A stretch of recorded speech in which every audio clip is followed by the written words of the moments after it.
Hey everybody, it's Freezair! And... oh right, Ender's not here with me. Yeah, this is a little bit of a solo project. Not that Ender and I aren't going to do my next project together, in fact we are! But it's going to be a text project, and it's going to be written over on TV tropes.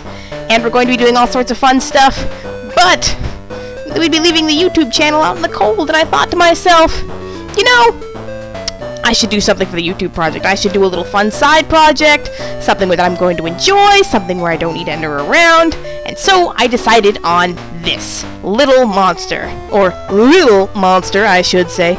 This is one of my ultimate nostalgic games. I first saw this game in the back of a Nintendo Power back in 1999. Magazine God rest its print media soul. And I thought to myself, this looked awesome, and I bought it, and I just absolutely loved it to pieces.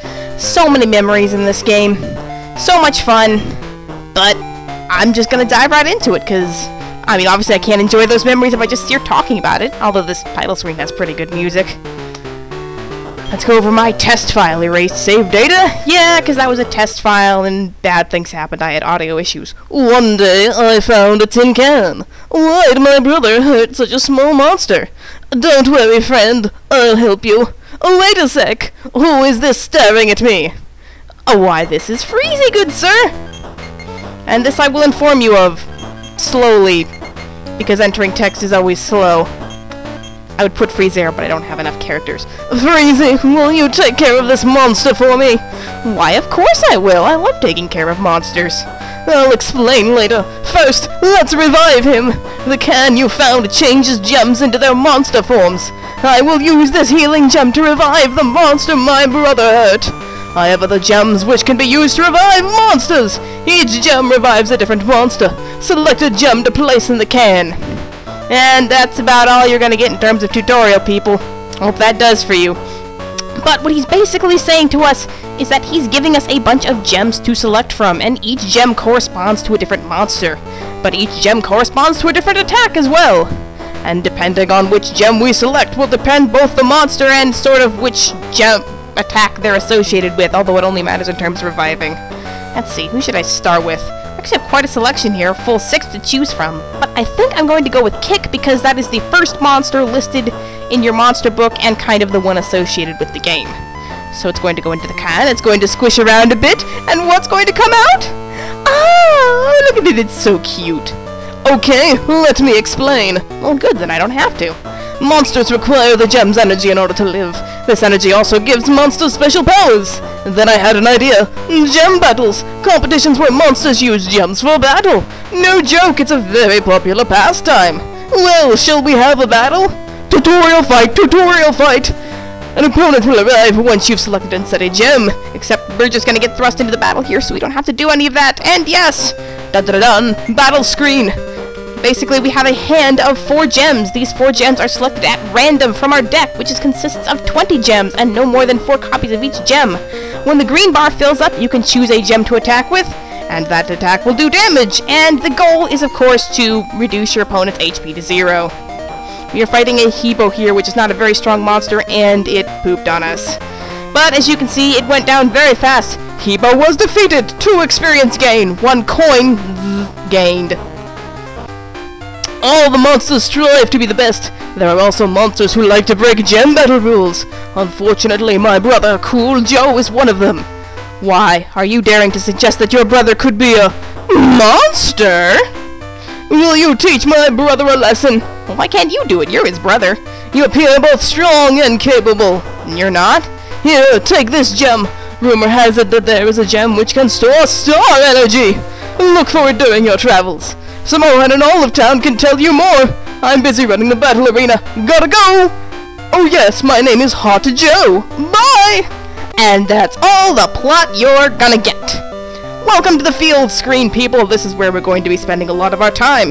This shows us a lot of details about our monster, and we can open our menu from here. We first have our monster's name, which is Marion, and then we have our monster's species and suit. Its species is also Marion because we haven't named it yet, and its suit is Spade.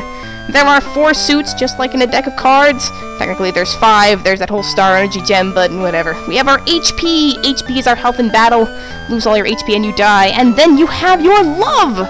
And love is a different matter entirely, for love is like your loyalty, and when you give your command monster a command, if it loves you deeply, it will execute that command immediately, but if not, it will fiddle and faddle and twaddle until it decides, whatever, I guess I'll attack it. Right now, we're at 50% love, so it kind of waits a little bit before attacking. We can also see further stats in our stats button here in our menu. You can press the A button, make your monster say a little silly thing like ack or brr. There's our name, our playtime, our coins, 1 coin, indeed, and other stats. There's our weight. Our weight is 18 pounds. The less weight you have, the faster you go. We're about, medium fastness at 18 pounds. We have our level, which is 0. You don't start at level 1 in this game. You actually start at level 0. And we need 3 experience points to reach the next level. Let's see other things we have here. Move will let us move to a different area in the world map. There's several areas. They all have different things about them. Item! We could use an item if we had one, but you have no items. We can get an item from the surrounding environment, but there is nothing to be found. So no items to find here. We can use gem to either set a gem or look at our deck. Let's just try and set a gem. We can have 1 gem, the clutch gem we got from that tutorial fight. And even this has some little options. We could attempt to battle it, but you can't actually battle in this first area here. I'm not quite sure why. I guess because it's too peaceful.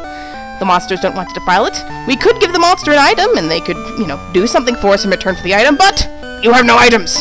And finally, there's the quit button, which is, oh my, he looks strong, I don't want to fight him. You have the system, which lets us save the game or go to the help function, but you know what? We're just gonna go to the help function anyway, because that's what happens when you go to the next area.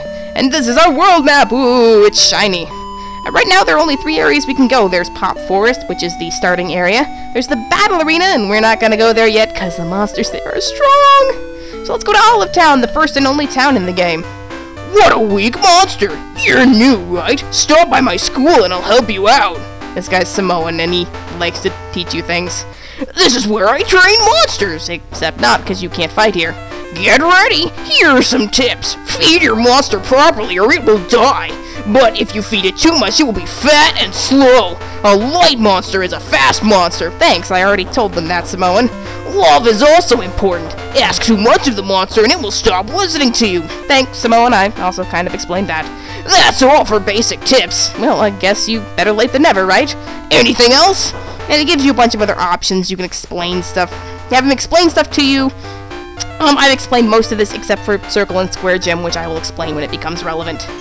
The class fee is 10 coins. What? You don't have any coins? There's a shop in this town where you can sell gems for coins. Gems can be earned in battle. Drop by Tanfield for a battle. Sure wish I had coins for food.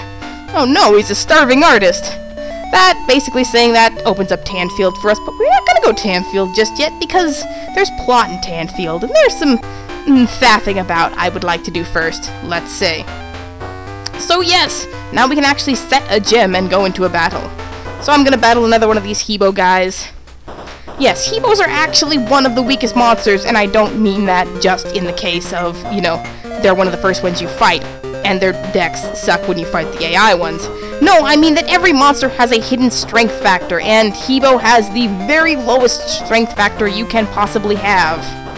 They don't tell you what the strength factor is. You have to find it for yourself by fighting with the monster and sort of calculating based on the different strengths of the gems. And I'm going to fight one more of them on camera, because in doing so, I will level up, and I just kind of would like to show that off. Punch him in the face! Needle him for information! Blah, botched pun. Nail him in the chest! And I was going to make a catcher in the rye pun, but sadly. Don't know why they call it catcher, it's more of a claw attack by the animation. Level up! And when you level up, you get HP! Whee! As you can see, we now have 108 HP. I don't think the monster you have affects how much HP you gain on leveling up. The only thing your monster species affects is the suit and their inborn strength. All of your monsters share the same level in HP. I think because you can only have one monster at a time, and when your monster dies, you have to create a new one. Although it still keeps the same name and things, so I think that's to prevent you from getting completely frustrated every single time you die. Let's see, any items to get here? There is nothing to be found. Oh, well, we are going to need a specific item before we progress further in the game, so I'm going to grind a little bit off screen. I will see you here in a little bit. Alright, I am back, and as you can see, we now have 5 clutch gems. So, I'm going to go and take those clutch gems, and we are going to go to the good shop. With its large, creepily-eyed lady with weird wing hair. Seriously, look at her eyes. They stare into your soul. I can't figure out if she's wearing glasses or if her irises are just that huge. So we can buy items and sell gems here. You cannot sell items though, just gems. But we are going to sell some of these clutch gems. They don't sell for a whole lot, only 10 coins, but we do need the extra money. Sell this one, but you cannot sell a gem unless you have more than 2. They won't leave you high and dry without gems. We are going to buy an item, and we are going to buy the cheapest item, which is an orange. An orange that comes in a can. All the food in this game just comes in cans. No matter what it is. Orange slices in a can. Corn in a can. Hamburger, yeah, that's in a can too. We are going to use that item. Orange is a food item. Food items restore your HP and give you a little bit of love. Ah, but there's a catch to them in that they also increase your weight. There is a way to decrease your weight, which we will be getting into later. But when you use a food item, you get an empty can. And you can give empty cans to monsters. And sometimes they will give you coins, but in this specific case, seems like he wants you to follow him. Why, he's going to lead us to a new place in exchange for this marvelous empty can. In this case, he's going to lead us into Gemrock. Gemrock is a very important place in the game, and one of the first which we are going to be going to. Because Gemrock is a little mini-game, and from it you can get one of the best gems in the game, and I am unabashedly going to be trying to get some. Hello, I am Mokosuke. Do you want to play Gemrock? Well, I do, but I don't like what I see. Oh, well, that's too bad. Come again. I'm gonna be going back until I see something I want. Hello, I am Rokusuke. Suke, do you want to play Gemrock? I'm not entirely sure how to pronounce that, actually. Oh, well, that's too bad. Come again. I'll just cut to where I get a favorable play. Hello, I am Rokusuke. Do you want to play Gemrock? Here we go. This is a good one. Basically, in this game... Alright, that's the spirit. By the way, do you know the rules? Yes, I do, so I will tell you. In this game, you pay 10 coins, you get to roll the dice. You move as many spaces along the board as the number of dice you roll. Spaces count as little triangular things and the items. And when you land on an item, you win it. And what we want to do is win those gems, obviously. Let's get started. Press A to start. And too far. So, I'm probably just gonna cut to me winning one of those stun gems. See you in a little bit.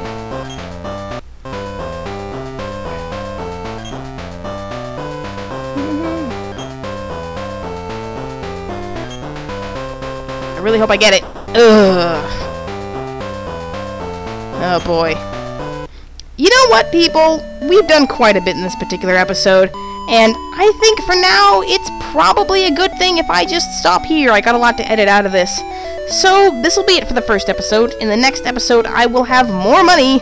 I will go do more things in Gemrock. I will win those gems with the exclamation points inside them. Those are stun gems. And I will see you then. Bye, guys.